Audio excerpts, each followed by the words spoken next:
Hello guys, in this video I am going to show you how to check out your location on the globe and your friend's location on the globe image on the Rave application. But first I just want to mention, don't forget to subscribe to my channel, because at 10,000 subscribers I am going to show you my whole YouTube revenue statistics and growth strategy, how to make money online. So let's jump into it. First of all, open the application on your phone. Tap on the plus icon down below and select the service that you would like to use. And after that, when the application is opened, tap on a video that you want to watch with your friends.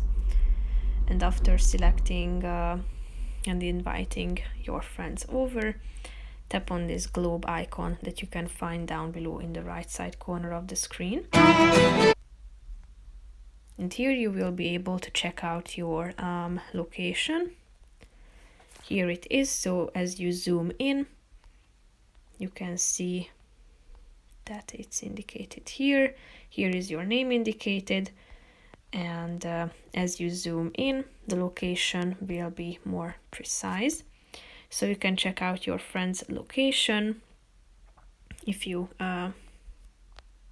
drag on this globe, you will be able to find them. Their name will be indicated and you can check it out quite easily. So that's pretty much it for this video, guys. See you in the next one. Bye bye.